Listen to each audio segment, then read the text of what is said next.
listener production. Hey, Tara Cassidy with you and welcome to The Briefing. Yesterday, on the first Sunday of October, many of us woke up, confused. Your phone may be telling you it was 8 a.m, but your brain was saying, no way, I need more sleep. And that's because daylight saving just robbed you of an hour. We should also care about it because on the way into daylight saving, on average, road collisions and incidents increased by 8%. On the way out, they decreased by 8%. So why does most of Australia buy into this biannual changing of the clocks? What is it really doing to us, and what hacks do we need to know? That's coming up in the second half of this episode. First though, let's get into the headlines with Spyrou. It's Monday the 6th of October. Hey Tara, and to you listening. A 60-year-old man's been arrested after allegedly firing up to 100 bullets into a busy shopping strip in New South Wales, sparking a lockdown and leaving one man in a critical condition and up to 20 others needing treatment. According to police, the shooter positioned himself from a high-up location in the inner West Sydney suburb of Croydon Park last night, shooting at people and cars, including one police vehicle. Some witness reports suggest the man shot from the top of a restaurant. Others suggest it was from an apartment block, with some also saying they saw something like fireworks going off, believed to have been flash grenades. A man in his 50s was struck in the chest and neck, leaving him with critical injuries and now needing to undergo emergency surgery, while around 20 others were treated on scene for minor injuries and shock, and several taken to hospital. Authorities say the incident happened around 7:30, with specialist tactical police called in. The alleged shooter was arrested within a few hours after officers entered a unit positioned above one of the businesses on Georges River Road, where they also seized a number of weapons. Specialist resources were deployed promptly, including aerial support, which we had visual on the person at various stages, and we were confident in the plan that we had and that we'd secured that person within the location, and then we executed the successful tactical plan. Police have established a crime scene, with the area expected to be blocked off for some time and charges expected to be laid in coming days. To the US, where Donald Trump has moved to deploy the National Guard to another Democratic-led city, this time green-lighting 300 troops to move in on Chicago amid ongoing anti-ICE protests that the White House has described as violent riots and a plague of lawlessness.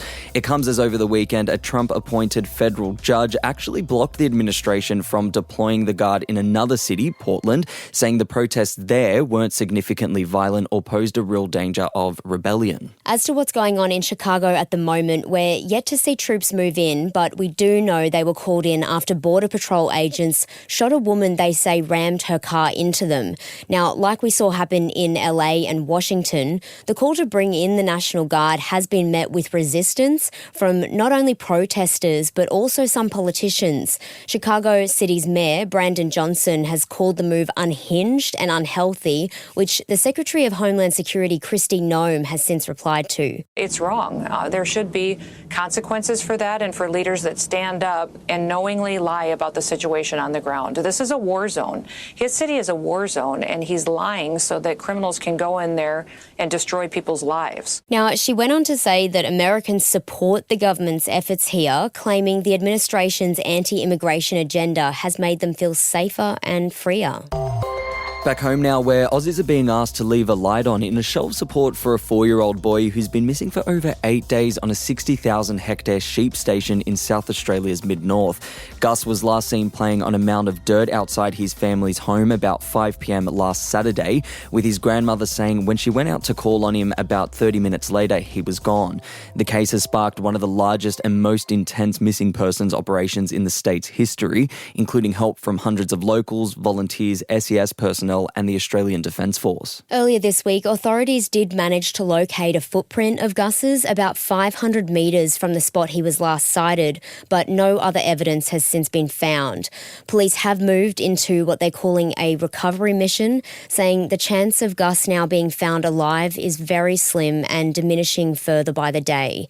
Now, it comes as friends of the 4-year-old's family have called for trolls to stop posting cruel theories of foul play online, saying Gus's loved ones are heartbroken and there's absolutely no way they were involved in harming the child in any way, with everyone still hoping for a miracle. Yeah, and 4-year-old Gus is Caucasian with long blonde curly hair and was last seen wearing a grey sun hat and pants, boots with a long-sleeve shirt that has a minion on the front.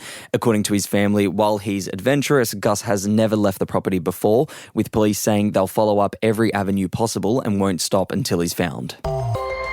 Opposition leader Sussan Ley is being warned by fellow Liberal MPs that she's facing an increasingly emboldened and powerful Conservative backbench after Andrew Hastie's resignation.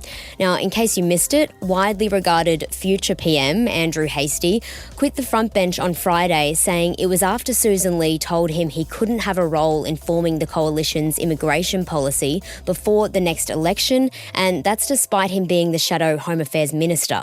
When it was made clear that I wouldn't have any leadership in that role, I thought it was time for me to depart, because essentially I want to be able to speak about immigration, which I think is a critical issue for a lot of Australians at the moment. In his presser on Saturday, which we just heard a little bit from, he ruled out challenging Ley as party leader in the coming future, and it comes after he spent the last few weeks ramping up his social media posts, commenting on things like overseas migration, the radical left, and making Australia a manufacturing powerhouse again. His resignation sees him now join the coalition's backbench alongside others like Senator Jacinta Nampijinpa-Price. While throwing her support behind him on Sunday, Shadow Communications Minister Melissa McIntosh says Hastie and recently dumped Nampijinpa-Price were among those who deserved more prominent roles in the party, saying his opinions on immigration are important to the Australian community. Now, we also heard from Victorian Liberal Sarah Henderson, who claimed Hastie had been sidelined over those views, going on to describe the backbench as a, quote, very powerful place to be at the moment. Yeah, and for anyone wondering what the difference between a front bench and a backbench is, the front bench is typically made up of those senior members or ministers or shadow ministers who hold portfolios and lead those policy debates, whereas the backbenchers are usually people who are less senior. These are the senators or the MPs who don't hold leadership roles, but they are focused on supporting policy. The front bench rely on their votes, and also they do the standard thing of like representing their electorates.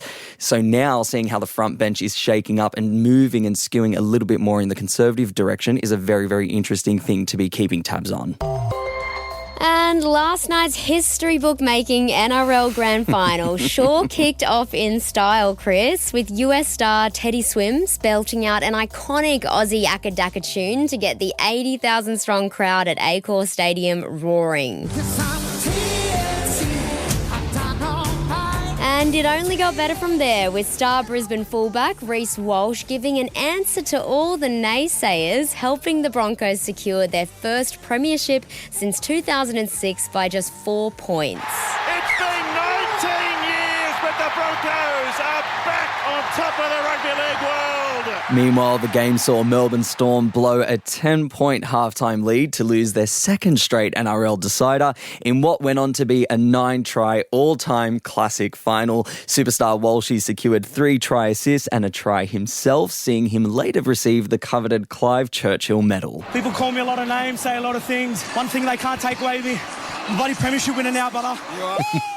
Which he, of course, accepted in true Reece Walsh style, poking fun at his latest internet gag to ruffle feathers as he left the stage, gesturing, drinking from a toilet bowl and donning himself... Plumber out. Plumber out. Yeah. Now, besides that epic win, Chris, what else was awesome about last night's game is the coach, Michael Maguire. He's now one of the only 2 coaches in the Broncos books to secure that grand final title, and the only other being Wayne Bennett. And very interesting. of all the people who got to witness it, of course, besides the 80k diehard fans we mentioned, among them were some big names in Australia. Politicians like our own PM, Anthony Albanese was there, opposition leader Sussan Ley, Queensland Premier David Crisafulli, and even the new head of the News Corp empire, Lachlan Murdoch. Yes, it's just like Wimbledon, these A-listers coming and showing their support for our grand finals. Love to see it. Hey, look, and a quick little update. It was a very sad weekend to be a Melburnian after Heidelberg, that semi-pro club that was on the cusp of Australian soccer history, lost to the Newcastle Jets on Saturday night. Tara Cassidy, it was a devastating game. But look, we did do a deep dive into that game on Friday if you want to listen to why it could have been history making and, now you know it's not. But still, all the learnings are there. All the learnings are there. Look, that is it for our headlines for today. Coming up next is my deep dive into daylight saving time, why the bloody hell it exists, and what it can do to your brain and body. Stick around for that deep dive. It is coming up for you next.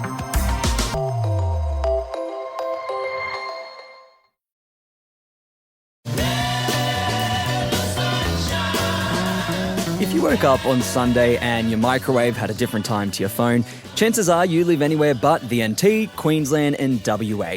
Yes, we're talking daylight saving time, which just started, and it means millions of us just lost an hour of sleep as our clocks moved forward, and you can bet your bottom dollar a bunch of us, myself included, are going to spend the next week sooking about it. The perks though, longer days, lighter evening, and it's that springtime reminder that summer is just a few short months away. But why do some Aussie states have it and others don't? What does that lost hour really do to our brains, and how can we cope better with the change? Ben Bullock is a senior lecturer, researcher and deputy chair of the psychology department at Swinburne Uni. But first, let's hear from everyone's favourite scientist. Dr. Karl, welcome back to the briefing. Why the hell does daylight saving time even exist? Because we don't all live on the equator. So on the equator, mate, 12 hours of sun, 12 hours of dark, pretty well locked in. Head for the pole, mate, you can end up with a few months of darkness. When you're at, say, Sydney, Perth from the equator, what you're getting is a range of 9.5 to 14.5 hours of sunlight. And so people have been thinking, maybe I want to enjoy some more of this sunlight, but when I wake up in the morning, it's really dark, so let's just fool around with the clock. And people have been talking about this for ages, and it first came in the early 1900s, and then it was involved with a war effort and people got angry about it and they liked it. And so depending on where you are, it exists or doesn't exist. But then in Western Australia, mate, Western Australia runs from way down in Albany right up close to the equator. It's crazy to have either daylight saving or not for the whole state. So they just decided, let's make it easy, let's not even worry about it. Because it would make no difference at all to people near the equator except to annoy them a lot because they had to change their clocks for no good reason. Now, look, when we talk about daylight saving existing in some parts of Australia and not existing in other parts of Australia, we hear a lot about the farmers. What can you tell us about that? They're right. The cattle follow the sun. Mm-hmm. They don't care about what the clock says, and so that will muck up things for them. But for industry, it's different. And so it was very important during the First World War, when they were worried about energy and being able to make enough weapons, to try and shift production out of the dark into the daylight. So they were very happy to bring daylight saving in. And then it was brought in for that reason again during the Second World War and then taken out again. So look, everyone seems to have an opinion on daylight savings, like you mentioned. Even Donald Trump, he suggested a few times that we should scrap it. I float the idea every time I have to book an interstate guest. Do we only care about it because it confuses us, Dr. Karl? We should also care about it because on the way into daylight saving, on average, road collisions and incidents increased by 8%, and on the way out, they decreased by 8%. Why is that? Well, let me ask you a question without notice. You ready for it? Oh, gosh. Yes, I'm ready. When was the last time you woke up well-rested without having to be woken by the alarm clock? Oh, Dr. Karl, I wake up at 3 a.m, so that answer is never. Okay, hang on, wait. That means that you should be getting up you'd be going to bed around sunset. And so you should wake up naturally for the vast majority of people in our society and boo to the running dog, lackey oppressors of the honest working class proletariat who are agents of the fascist imperialist colonisers. Okay, we've got that out of our chest. But the point is that our society runs to make us work. We're just little work units. And really, you should be able to wake up in the morning fully rested. And this is related to the 8% increase, because very few people actually wake up rested after a good night's sleep. Well, on the way into daylight saving, mate, you got 23 hours of a day, not 24. And so they're 1 hour less in sleep. And so that then leads to this, observed around the world, roughly 8% increases in motor vehicle collisions on the road in that first day or so after we roll into daylight saving. And then we adjust to it. But then on the way out, suddenly you've got a 25-hour day and the road vehicle incidents go down by roughly 8%. It varies across the world. So sleep is not just your brain switching off as though you've turned off the engine in your car and you walk away from it, or you walk away from your TV. There's a whole lot of stuff going on.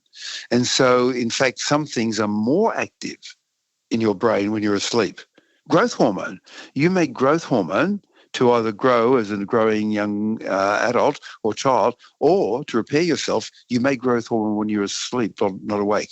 You do a lot of memory consolidation and your hippocampus is going like crazy. There's a whole lot of thing going on when you're asleep and you need that. And if you have less sleep, then you function less well the next day, more motor vehicle accidents. We've heard governments around the world defending the need to keep this way of, the way that we manage time 2 times a year and jumping forward and bouncing back or whatever it is. They defend it and they say that it has really good economic benefits because consumer spending is up and Australians and people around the world just enjoy being out in the sun a little bit more, which means they spend a bit more, they go out a bit more. What's the psychology behind that?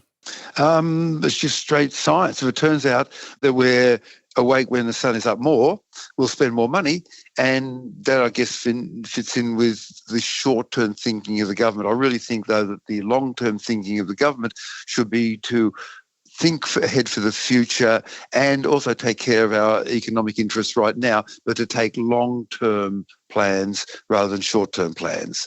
So I'm not entirely convinced by their argument that we spend more money and that's a good thing. Not entirely convinced. So are you an advocate for keeping daylight saving time, or are you in the camp of we should scrap it all together, Dr. Karl? If you're a long distance away from the equator, have daylight saving. So Sydney and further away from the equator, yes. If you're closer to the equator from Sydney, probably not. Brisbane is on the border. Far North Queensland, forget it. No point at all. Alrighty, well, before we let you go, we'll get you to give us some tips and tricks here. What are some of the best tips and tricks that someone listening can adopt to help them adjust a little bit better now that the time has changed?